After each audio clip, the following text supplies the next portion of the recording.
Hi hello friends, welcome back to my channel. ಅನಿರೀಕ್ಷಿತ ಮದುವೆ ಭಾಗ 59. ಈ ಕಥೆನ ಆಗ್ತಿಲ್ಲ ಅಂತೀರಾ. ಮಾಂಗಲ್ಯ ಬಂಧಕ್ಕೆ ತುಂಬ ಜನ ಮೆಂಬರ್ಶಿಪ್ ತೊಗೊಂಡಿದ್ದಾರೆ, ಹಾಗಾಗಿ ಅದನ್ನು ಮೊದಲು ಹಾಕ್ತಾಯಿದ್ದೀನಿ. ಇದಕ್ಕೆ ತುಂಬ ಕಡಿಮೆ ಜನ ಮೆಂಬರ್ಶಿಪ್ ತೊಗೊಂಡಿದ್ದಾರೆ, ಹಾಗಾಗಿ ಸ್ವಲ್ಪ ಲೇಟ್ ಮಾಡ್ತಿದ್ದೀನಿ ಅಷ್ಟೇ. ದಯವಿಟ್ಟು ಯಾರು ಬೇಜಾರು ಮಾಡ್ಕೋಬೇಡಿ. ಆದಷ್ಟು ಡೈಲಿ ಎರಡನ್ನೂ ಹಾಕೋಕ್ಕೆ ಟ್ರೈ ಮಾಡ್ತೀನಿ. ಕಥೆನ ಶುರು ಮಾಡೋಣ. ನಿದ್ರೆ ಬಂದರೆ ಕಮ್ಮಿ ಆಗುತ್ತೆ ಆರ್ಯ, ತಲೆನೋವು ಕಮ್ಮಿ ಆಗುತ್ತೆ. ಹೌದಾ, ಹಾಗಾದರೆ ಕಣ್ಣು ಮುಚ್ಕೊಂಡು ಮಲ್ಕೋ ಅಂದ ಆರ್ಯ. ನೀನು ಎಲ್ಲಿಗೂ ಹೋಗಬೇಡ ಆರ್ಯ ಅಂತ ಕೈ ಹಿಡ್ಕೊಂಡ್ರು ವೈಶಾಲಿ.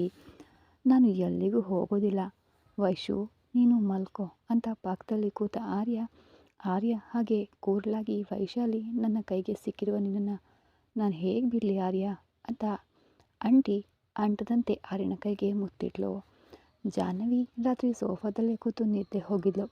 ಶಿವಾನಿ ಜಾಹ್ನವಿ ಏನು ಮಾಡ್ತಿದ್ದಾಳೆ ಅಂತ ನೋಡೋಣ ಅಂತ ಹೊರಗೆ ಬರಲಾಗಿ ಸೋಫಾದಲ್ಲಿ ಮಲಗಿದ್ದ ಜಾಹ್ನವಿ ಕಂಡ್ಲು. ಹತ್ತಿರ ಬಂದು ಅದ್ಕೆ ಅಂತ ಕರೆದ್ಲು ಶಿವಾನಿ ಕರೆದಿದ್ದನ್ನು ಜಾಹ್ನವಿ ಮೇಲೆದ್ದು ಕೂತು, ಶಿವಾನಿ ಏನಾಯಿತು ಅಂತ ಕೇಳಿದ್ಲು. ಏನೂ ಆಗಿಲ್ಲ, ಆದರೆ ನೀನು ರೂಮ್ನಲ್ಲಿ ಮಲಗಿದೆ, ಇಲ್ಲಿ ಯಾಕೆ ಮಲಗಿದೀಯಾ ಅಂದು ರಾತ್ರಿ ನಡೆದಿದ್ದೆಲ್ಲ ನೆನಪಾಗಿ ಆರ್ಯನ ರೂಮ್ ಕಡೆ ನೋಡಿದ್ಲು ಜಾಹ್ನವಿ ಹಾಗೆ ನೋಡೋದನ್ನು ಗಮನಿಸಿದ ಶಿವಾನಿ, ಅಣ್ಣಯ್ಯ ಯಾಕೆ ಹೀಗೆ ಮಾಡ್ತಿದ್ದಾರೋ ಗೊತ್ತಿಲ್ಲ, ಅದಕ್ಕೆ ನಿನ್ನನ್ನು ಅಷ್ಟೊಂದು ಪ್ರೀತಿಸಿ ಮದುವೆಯಾಗಿದ್ದಾರೆ. ನೀನು ಇದೆಯಾ ಅನ್ನೋ ಪರಿವೇನೇ ಇಲ್ಲದೆ ಆ ಹುಡುಗಿಯೊಂದಿಗೆ ರೂಮ್ನಲ್ಲಿ ಇರೋದು ನನಗೆ ಇಷ್ಟ ಇಲ್ಲ. ನೀನು ಹೋಗಿ ಸ್ನಾನ ಮಾಡಬಾದ್ಕೆ, ನಾನು ಕೆಳಗಡೆ ಹೋಗ್ತೀನಿ ಅಂದ್ಲು.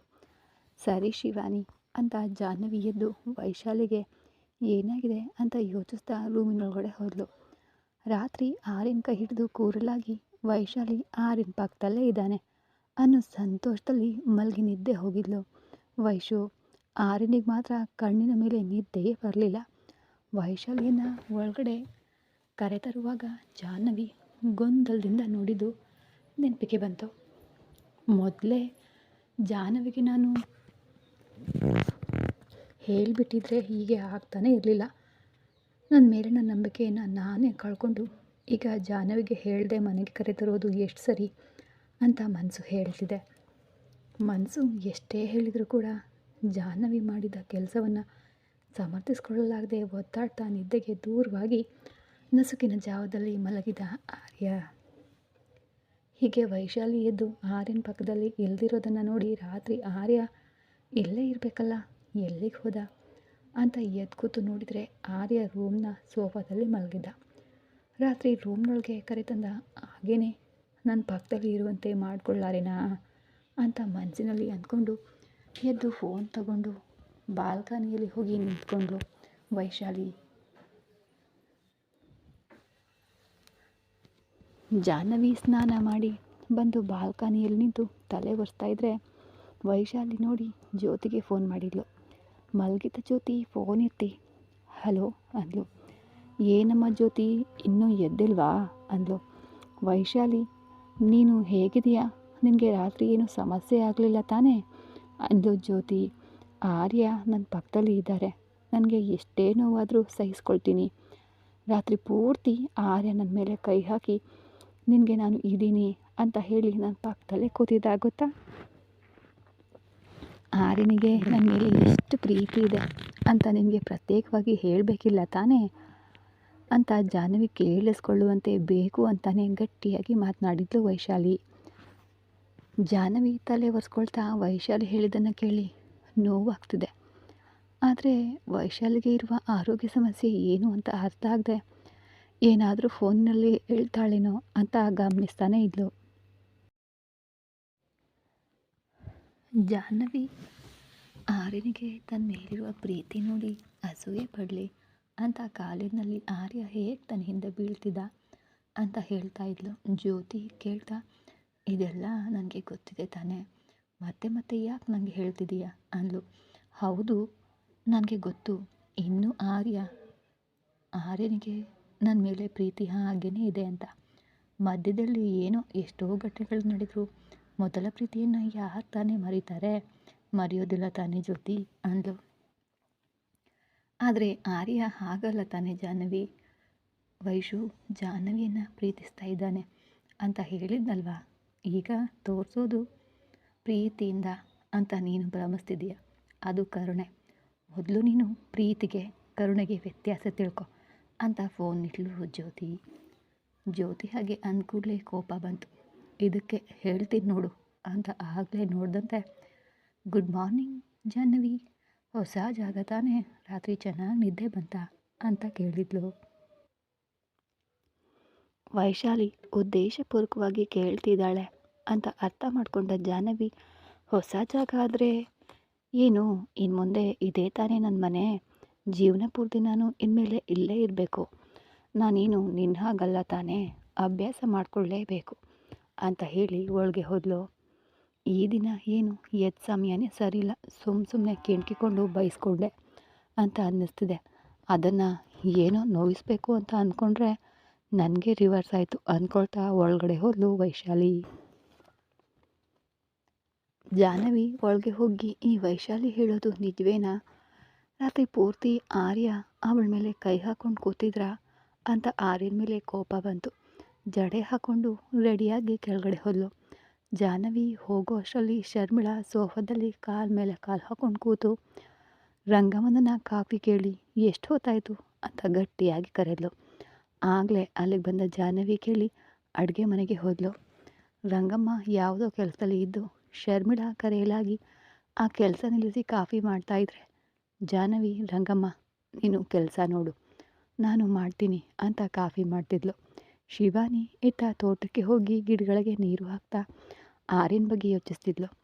ಅಣ್ಣಯ್ಯ ಯಾಕೆ ಹೀಗೆ ಮಾಡ್ತಾ ಇದ್ದಾರೆ, ತಾನು ಬಿಟ್ಟು ಹೋಗಿದ್ದ ಆ ಹುಡುಗಿ ಮನೆಗೆ ಬಂದರೆ ನೀನು ಇಲ್ಲಿ ಯಾಕೆ ಬಂದೆ ಅಂತ ಕೇಳಿದೆ, ಯಾಕೆ ಸುಮ್ಮನಿದ್ದಾನೆ, ತನ್ನ ರೂಮ್ನಲ್ಲಿ ಇದ್ದರೂ ಕೂಡ ಯಾಕೆ ಏನು ಒಂದೇ, ತನ್ನ ಜೊತೆ ರಾತ್ರಿ ರೂಮ್ನಲ್ಲಿ ಮಲಗಿದ್ದ ಅಂದರೆ ಅಣ್ಣನ ಬಗ್ಗೆ ಏನಂತ ಅಂದ್ಕೊಳ್ಬೇಕು, ಜಾಹ್ನವಿ ಅದಕ್ಕೆ ಎಷ್ಟು ನೋವು ಪಡ್ತಿದ್ದಾಳೋ ಏನೋ, ಆ ವಿಷಯ ಅಣ್ಣನಿಗೆ ತಿಳಿತಿಲ್ವಾ ಅಂತ ಯೋಚಿಸ್ತಿದ್ಲು.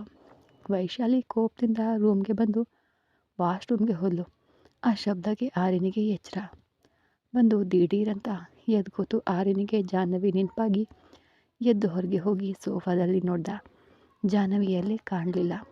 ಜಾಹ್ನವಿ ರೂಮ್ನಲ್ಲಿರ್ಬೋದು, ರಾತ್ರಿ ನಾವು ಇಬ್ಬರು ಆ ರೂಮ್ನಲ್ಲಿ ಇರೋದನ್ನು ನೋಡಿ ಅವಳು ಏನು ಅಂದ್ಕೊಂಡ್ಲೋ ಏನೋ ಅಂತ ರೂಮ್ಗೆ ಬಂದು ವೈಶಾಲಿ ವಾಶ್ರೂಮ್ನಲ್ಲಿ ಇರೋದನ್ನು ನೋಡಿ ಬಾಲ್ಕನಿಯಲ್ಲಿ ಹೋಗಿ ನಿಂತು ಕೆಳಗೆ ಶಿವಾನಿಯನ್ನು ನೋಡ್ದ. ಜಾಹ್ನವಿ ಪಕ್ಕದಲ್ಲಿ ಇರಬಹುದೇನೋ ಅಂತ ನೋಡ್ದ. ಆದರೆ ಜಾಹ್ನವಿ ಕಾಣಿಸಿದ್ದಕ್ಕೆ ಶಿವಾನಿ ಅಂತ ಕರೆದ. ಆರ್ಯನ ಮೇಲೆ ಕೋಪಗೊಂಡಿದ್ದ ಶಿವಾನಿ ಅವನು ಕರೆದ್ರೂ ಕೂಡ ಕೋಪದಿಂದ ಅಣ್ಣಯ್ಯನ ಕಡೆ ನೋಡಿ ಏನು ಮಾತಾಡಲಿಲ್ಲ. ಜಾಹ್ನವಿ ಬಗ್ಗೆ ಹೇಗೆ ಕೇಳಬೇಕು ಅಂತ ತಿಳಿಯದೆ, ನೀನು ನೀರು ಹಾಕ್ತಿದೀಯಾ ಅಂತ ಕೇಳ್ದ. ಹಾಂ ಅಂತ ಮೌನವಾಗಿ ಹಾಗೆ ತಲೆ ಅಲ್ಲಾಡಿಸಿ ಉತ್ತರ ನೀಡಿದ್ಲು. ಶಿವಾನಿಗೂ ತನ್ನ ಮೇಲೆ ಕೋಪ ಇದೆ ಅಂತ ಅರ್ಥ ಆಗಿ ಇನ್ನೇನು ಮಾತಾಡಲಿಲ್ಲ ಆರ್ಯ. ವೈಶಾಲಿ ಹೊರಗೆ ಬಂದು ಆರ್ಯನ ರೂಮ್ನಲ್ಲಿ ಇಲ್ದಿರೋದನ್ನು ನೋಡಿ ಆರ್ಯ ಎದ್ನ, ಎಲ್ಲಿ ಅಂತ ಅಂದ್ಕೊಳ್ತಾ ಬಾಲ್ಕನಿಗೆ ಬಂದು ಆರ್ಯ ನೀನು ಎಲ್ಲಿದೀಯಾ ಅಂತ ಕೇಳಿದ್ಲು. ವೈಶಾಲಿ ರಾತ್ರಿಯೆಲ್ಲ ನೋವಿಲ್ಲದೆ ಉಲ್ಲಾಸವಾಗಿರೋದನ್ನು ನೋಡಿ ವೈಶು, ನೋವು ಕಡಿಮೆಯಾದಂತೆ ಇದೆ, ನೀನು ತುಂಬ ಉಲ್ಲಾಸದಿಂದ ಕಾಣ್ತಿದೀಯಾ ಅಂತ ಕೇಳ್ದ. ರಾತ್ರಿ ನೀನು ಪಕ್ಕದಲ್ಲೇ ಇದೆಯಲ್ಲ ಆರ್ಯ, ಆ ಆನಂದದಿಂದಾನೇ ಪ್ರಶಾಂತವಾಗಿ ಮಲಗಿದೆ, ಬೆಳಗಾಗೋ ಅಷ್ಟರಲ್ಲಿ ತುಂಬ ನಿರಾಳವಾಗಿ ಅನ್ನಿಸ್ತು ಅಂತ ಸಂತೋಷವಾಗಿ ಹೇಳಿದ್ಲು. ನಾನು ಇದ್ದರೆ ಕಡಿಮೆಯಾಗುತ್ತೆ ಅಂತ ಅಂದ್ಕೊಳ್ಬೇಡ ವೈಶು, ಯಾಕಂದರೆ ಪ್ರತಿದಿನ ನಾನು ಪಕ್ಕದಲ್ಲಿ ಇರೋದಿಲ್ಲ, ಅದನ್ನು ನೆನ್ಪಿಟ್ಕೊ. ಇನ್ನೊಂದು ವಿಷಯ, ನೀನು ಇಂದಿನಿಂದ ಕೆಳಗಿನ ರೂಮ್ನಲ್ಲಿರು, ನಿನಗೆ ಜೊತೆಯಾಗಿ ನಿನ್ನ ಫ್ರೆಂಡನ್ನು ಕರೆಸ್ತೀನಿ ಅಂತ ಹೇಳಿ ಹೊರಟು ಹೋದ ಆರ್ಯ. ಆರ್ಯ ಹೇಳಿದ್ದಕ್ಕೆ ಶಾಕಾಗಿ ನೋಡ್ತಲೇ ನಿಂತಿದ್ಲು ವೈಶಾಲಿ. ಆರ್ಯ ಹೇಳಿದ್ದಕ್ಕೆ ಶಾಕಾಗಿ ನೋಡ್ತಲೇ ನಿಂತಿದ್ಲು ವೈಶಾಲಿ. ಇದೇನಿದು, ನಾನು ಅಂದ್ಕೊಂಡಿದ್ದು ಒಂದಾದರೆ ಈ ಆರ್ಯ ನನ್ನ ಫ್ರೆಂಡನ್ನು ಕರೆಸ್ತೀನಿ ಅಂತಿದ್ದಾನಲ್ಲ, ಜ್ಯೋತಿಗೆ ಫೋನ್ ಮಾಡಿ ಬನ್ನಿ ಅಂತ ಹೇಳ್ತಾನ. ಆರ್ಯ ಮಾಡೋದಕ್ಕಿಂತ ಮುಂಚೆನೇ ನಾನು ಜ್ಯೋತಿಗೆ ಕಾಲ್ ಮಾಡಿ ನೀನು ಬರಲು ಸಾಧ್ಯ ಇಲ್ಲ ಅಂತ ಹೇಳು ಅಂತ ತಿಳಿಸ್ತೀನಿ ಅಂದ್ಕೊಂಡು ರೂಮಿನೊಳಗೆ ಬಂದಳು ವೈಶಾಲಿ. ಜಾಹ್ನವಿ ಕಾಫಿ ಮಾಡಿ ತಗೊಂಡು ಶರ್ಮಿಳಾ ಬಳಿ ಬಂದು ಅತ್ತೆ ಕಾಫಿ ಅಂದ್ಲು. ಫೋನ್ ನೋಡ್ತಿದ್ದ ಶರ್ಮಿಳಾ ತಲೆ ಎತ್ತಿ ಎದುರುಗಿದ್ದ ಜಾಹ್ನವಿಯನ್ನು ನೋಡ್ತಾನೆ ಕೋಪ ಬಂತು. ತಗೊಳ್ಳಿ ಅತ್ತೆ ಅಂತ ಕಪ್ನ ಮುಂದಿಟ್ಲು. ಹಾಗೆ ಇಡ್ತಿದ್ದಂತೆ ಕೋಪದಿಂದ, ಯಾರೇ ನಿನಗೆ ಅತ್ತೆ ಅಂತ ಕಪ್ನ ಎಸೆದು ರಂಗಮ್ಮ ಅಂತ ಗಟ್ಟಿಯಾಗಿ ಕರೆದ್ಲು. ಅಡುಗೆ ಮನೇಲಿದ್ದ ರಂಗಮ್ಮ ಬಂದು ಏನಾಯ್ತು ಅಮ್ಮ ಅಂದ್ಲು. ಕಾಫಿ ತೊಗೊಂಡು ಬನ್ನಿ ಅಂತ ನಿನಗೆ ತಾನೇ ಹೇಳಿದ್ದು. ಅಡ್ಡಾದಿಡ್ಡಿ ಜನರಿಗೆ ಕೊಟ್ಟು ಕಳಿಸ್ತೀಯಾ? ಇನ್ನೊಂದು ಬಾರಿ ಹೀಗೆ ನೀನೇನಾದರೂ ಮಾಡಿದರೆ ನಿನ್ನನ್ನು ಕೆಲಸದಿಂದ ತೆಗೆದು ಹಾಕ್ತೀನಿ. ಎಚ್ಚರ. ಇದನ್ನೆಲ್ಲ ಕ್ಲೀನ್ ಮಾಡಿ ಯಜಮಾನರ ರೂಮ್ನಲ್ಲಿರ್ತೀನಿ, ಕಾಫಿ ತಂದು ಕೊಡು ಅಂತ ಹೋದಳು ಶರ್ಮಿಳಾ. ಶರ್ಮಿಳಾ ಹಾಗೆ ಮಾಡಿದ್ದಕ್ಕೆ ನೋವಿನಿಂದ ಜಾಹ್ನವಿ ಹೊರಗೆ ಹೋದಳು. ತೋಟದಲ್ಲಿ ಗಿಡಗಳಿಗೆ ನೀರು ಹಾಕ್ತಾಯಿದ್ದ ಶಿವಾನಿ ಜಾಹ್ನವಿಯನ್ನು ನೋಡಿ ಅದಕ್ಕೆ ಅಂತ ಕರೆದ್ಲು. ಜಾಹ್ನವಿ ಶಿವಾನಿ ಬಳಿ ಹೋಗಿ ನೀನು ನೀರು ಹಾಕ್ತಿದೀಯಾ? ಹಾಗಾದರೆ ಕೊಡು, ನಾನು ಹಾಕ್ತೀನಿ ಅಂದ್ಲು ಶಿವಾನಿ. ಶಿವಾನಿ ಕೈಯಿಂದ ಕೇಳಿದ್ಲು ಜಾಹ್ನವಿ. ಆಯ್ತು ಬಿಡಿ ಅದಕ್ಕೆ, ನೀನು ಯಾಕೆ ಇದೆಯಾ? ಇನ್ನು ಅಣ್ಣಯ್ಯ ಬಗ್ಗೆ ಯೋಚಿಸ್ತಿದೀಯಾ ಅಂತ ಕೇಳಿದ್ಲು. ಅದೇನೂ ಇಲ್ಲ ಶಿವಾನಿ, ನಿಮ್ಮ ಅಣ್ಣಯ್ಯ ಯಾಕೆ ಹೀಗೆ ಮಾಡ್ತಿದ್ದಾರೆ ಅಂತ ಅವರು ಹೇಳೋವರೆಗೂ ನಾನು ತಪ್ಪಾಗಿ ಅರ್ಥ ಮಾಡ್ಕೊಳ್ಬಾರ್ದು ಅಲ್ವಾ? ಯಾವುದೇ ಕಾರಣ ಇಲ್ಲದೆ ಅವರು ಹಾಗೆ ಮಾಡೋದಿಲ್ಲ ಅಂತ ನನಗೆ ನಿಜವಾಗ್ಲೂ ಗೊತ್ತು ಅಂದ್ಲು. ನೀರು ಹಾಕಿ ಮುಗಿಸಿ ಔಟ್ಹೌಸ್ ಹೊರಗಿನ ಮನೆ ಬಳಿ ಹೋಗಿ ಅಲ್ಲಿ ಮೆಟ್ಟಿಲ ಮೇಲೆ ಕೂತು ಅಷ್ಟೊಂದು ನಂಬಿಕೆ ಅಣ್ಣನ ಮೇಲೆ ನಿಮಗೆ ಇದ್ಮೇಲೆ ನೀನು ಅಣ್ಣನಿಗೆ ಹೇಳ್ದೆ ಯಾಕೆ ಬಂದೆ ಅದಕ್ಕೆ? ನೀನು ಹಾಗೆ ಬಂದಿದ್ದರಿಂದಾನೆ ಅಣ್ಣಯ್ಯ ನಿನ್ನ ಮೇಲೆ ಇಷ್ಟೊಂದು ಕೋಪವಾಗಿದ್ದಾನೆ ಅಂದ್ಲು ಶಿವಾನಿ. ನಾನೀಗ ಬರದೇ ಇದ್ದಿದ್ರೆ ನಿಮ್ಮ ಅಣ್ಣನನ್ನು ನನಗೆ ದೂರ ಮಾಡ್ತಾರೆ ಅಂತ ಅನಿಸಿ ಬಂದೆ. ನಿಮ್ಮ ಅಣ್ಣನ ಕೋಪದ ಬಗ್ಗೆ ಹೇಳ್ತೀಯಾ? ಅದು ಅಷ್ಟು ದಿನ ಇರೋದಿಲ್ಲ ಅಂತ ನನಗೆ ಗೊತ್ತು, ಬೇಗನೆ ಆ ಕೋಪ ಮಾಯವಾಗುತ್ತೆ ಅಂದ್ಲು ಜಾಹ್ನವಿ. ಅದಕ್ಕೆ ಅಣ್ಣಯ್ಯನ ಮೇಲೆ ನಿನಗಿರೋ ನಂಬಿಕೆ ನೋಡ್ತಾ ಇದ್ದರೆ ತುಂಬ ಸಂತೋಷವಾಗ್ತಿದೆ. ಅಣ್ಣಯ್ಯ ಬೇಗನೆ ನಿನ್ನನ್ನು ಅರ್ಥ ಮಾಡಿಕೊಂಡು ಆಕೆಯನ್ನು ಹೊರಗೆ ಹಾಕಿದರೆ ಚೆನ್ನಾಗಿರುತ್ತೆ ಅಂದ್ಲು ಶಿವಾನಿ. ಜಾಹ್ನವಿ ಹಿಂದ್ಗಡೆ ಔಟ್ಹೌಸ್ ಕಡೆ ನೋಡ್ತಾ ಶಿವಾನಿ ಇಲ್ಲಿ ಯಾರಿರ್ತಾರೆ ಅಂತ ಕೇಳಿದ್ಲು. ಇಲ್ಲಿ ಯಾರೂ ಇರೋದಿಲ್ಲ ಅದಕ್ಕೆ, ಹೀಗೆ ಹಳೆಯ ಸಾಮಾನುಗಳನ್ನು ಇದರಲ್ಲಿ ಹಾಕಿ ಲಾಕ್ ಮಾಡಿದ್ದೇವೆ. ಹಳೆಯ ಸಾಮಾನುಗಳಿಗೆ ಇಷ್ಟೊಂದು ದೊಡ್ಡ ಮನೆ ಯಾಕೆ ಹಾಗೆ ಮಾಡಿದ್ದೀರಿ? ಸಾಮಾನುಗಳನ್ನೆಲ್ಲ ಯಾವುದಾದ್ರೂ ಒಂದು ಕೋಣೆಯಲ್ಲಿ ಹಾಕಿ ಈ ಮನೆಯನ್ನು ಸ್ವಚ್ಛಗೊಳಿಸಿದರೆ ಯಾರಾದರೂ ಬಂದಾಗ ಇಲ್ಲಿ ಇರಲು ಅನುಕೂಲವಾಗುತ್ತೆ ಅಲ್ವಾ ಅಂದ್ಲು. ಏನೋ ಅದಕ್ಕೆ, ನಾವು ಚಿಕ್ಕ ವಯಸ್ಸಿನಿಂದ ಈ ಔಟ್ಹೌಸ್ ಕಡೆ ಬಂದೇ ಇಲ್ಲ, ನೋಡಿದ್ದು ಕೂಡ ಇಲ್ಲ. ಯಾವಾಗಲಾದರೂ ಬಂದರೆ ಚಿಕ್ಕಮ್ಮ ಬಂದು ಸ್ವಚ್ಛ ಮಾಡಿ ಹೋಗ್ತಾರೆ. ಅದೇನದು ಶಿವಾನಿ, ನೀವು ಯಾಕೆ ಯಾವಾಗಲೂ ಇಲ್ಲಿಗೆ ಬರಲ್ಲ ಅಂತ ಕೇಳಿದ್ಲು. ಅದಕ್ಕೆ ಮನೆಯಲ್ಲಿ ತುಂಬ ಘೋರವಾದ ಘಟನೆಗಳು ನಡೆದಿವೆ. ಚಿಕ್ಕಮ್ಮ ನನ್ನ ಅಪ್ಪ ಎನ್ನುತ್ತಾ ನಮ್ಮನ್ನು ಚಿಕ್ಕ ವಯಸ್ಸಿನಿಂದ ಮೋಸ ಮಾಡ್ತಾ ಅಪ್ಪನ ಮುಸುಕಿನಲ್ಲಿ ನನ್ನನ್ನು ಏನು ಮಾಡಲು ಹೋಗಿದ್ದಾರೋ ಆ ವಿಷಯ ನಿನಗೆ ಗೊತ್ತಾಗುವ ದಿನ ಬೇಗ ಬರಬೇಕು ಅಂದ್ಕೊಳ್ತೀನಿ. ನನಗೆ ತಿಳಿದಿರೋ ವಿಷಯವನ್ನು ಈಗ ನಾನು ಹೇಳಲು ಆಗೋದಿಲ್ಲ ಅಂತ ಯೋಚಿಸ್ತಾ ಇದ್ಲು ಶಿವಾನಿ. ನಿನ್ನನ್ನೊಂದು ಕೇಳಲಾ ಅಂದ್ಲು ಜಾಹ್ನವಿ. ಅದೇನಿದು ಅದಕ್ಕೆ ಹಾಗೆ ಕೇಳ್ತಿದೀಯಾ? ನೀನು ಏನು ಬೇಕಿದ್ರೂ ಅಂದ್ಕೊಂಡಿದೀಯಾ ಕೇಳು ಅಂದ್ಲು. ನಾನು ಬಂದಾಗಿಂದ ಗಮನಿಸ್ತಾನೇ ಇದ್ದೀನಿ, ಅತ್ತೆ ನಿಮ್ಮ ಅಮ್ಮನ ಫೋಟೋ ಎಲ್ಲೂ ಕಾಣಿಸ್ತಿಲ್ವಾ ಯಾಕೆ ಅಂತ ಕೇಳಿದ್ಲು. ಅರುಂಧತಿ ಅಮ್ಮನ ಬಗ್ಗೆ ಕೇಳಿದ ಕೂಡಲೇ ಶಿವಾನಿ ಮನಸ್ಸಿನಲ್ಲಿ ನೋವು ಅನುಭವಿಸ್ತಾ ಅಮ್ಮನನ್ನೆಲ್ಲ ಚಿಕ್ಕಮ್ಮ ಔಟ್ಹೌಸ್ನಲ್ಲಿ ಇಟ್ಟಿದ್ದಾರೆ. ಅದಕ್ಕೆ ಅದೇನದು ಶಿವಾನಿ, ಅತ್ತೆಯ ಫೋಟೋ ಮನೆಯಲ್ಲಿ ಇಟ್ಟು ಪೂಜೆ ಮಾಡಿದೆ, ಹಾಗೆ ಔಟ್ಹೌಸ್ನಲ್ಲಿ ಇಡೋದು ಏನು? ನನಗೆ ಅರ್ಥ ಆಗ್ತಿಲ್ಲ ಅಂದ್ಲು.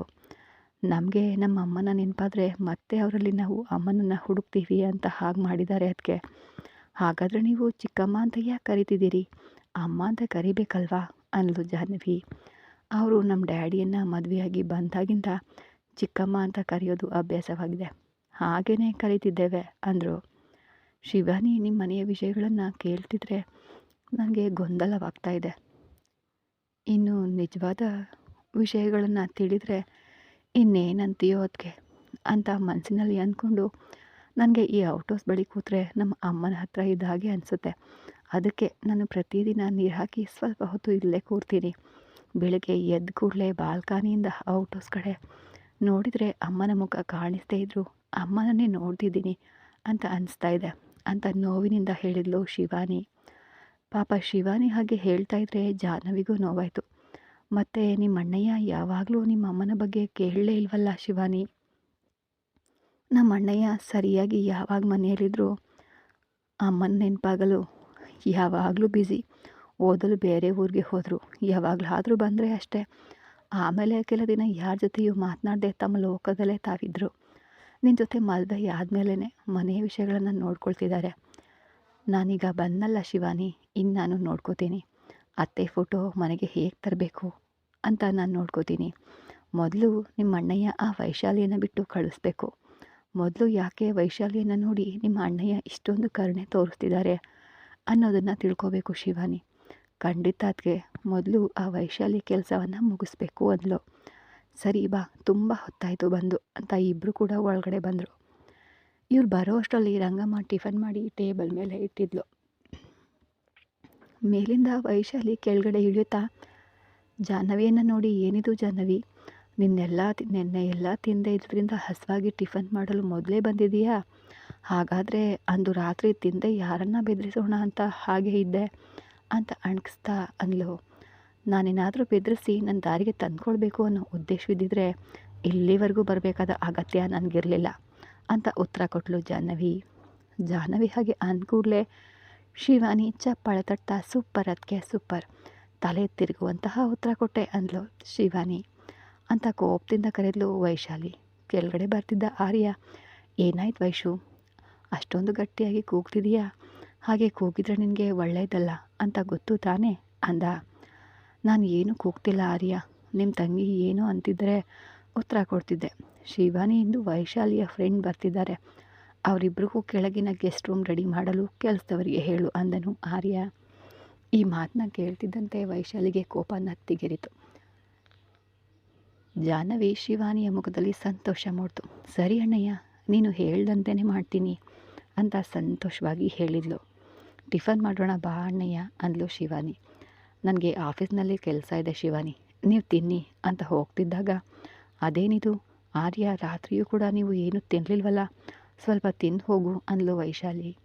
ಜಾಹ್ನವಿ ಆರ್ಯನ ಕಡೆ ನೋವಿನಿಂದ ನೋಡ್ತಾ, ನನ್ನಿಂದ ಆರ್ಯ ಅವರು ರಾತ್ರಿ ಏನು ತಿನ್ನಲಿಲ್ವಾ ಅಂದ್ಕೊಂಡು ಶಿವಾನಿ ಹಾಗೆ ತಿಂದೆ ಹೋದರೆ ಆರೋಗ್ಯ ಏನಾಗಬೇಕು, ನಿಮ್ಮ ಅಣ್ಣನಿಗೆ ತಿನ್ನಲು ಹೇಳು ಅಂದ್ಲು. ನನ್ನ ಆರೋಗ್ಯದ ಬಗ್ಗೆ ನನಗೆ ಗೊತ್ತು, ಯಾರೋ ಹೇಳಿದರೆ ತಿಳಿಬೇಕಾದ ಅಗತ್ಯ ಇಲ್ಲ ಅಂತ ಕೋಪದಿಂದ ಹೋಗ್ತಿದ್ದಾಗ ಜಾಹ್ನವಿ ಆರ್ಯನಿಗೆ ಅಡ್ಡವಾಗಿ ನಿಂತಳು.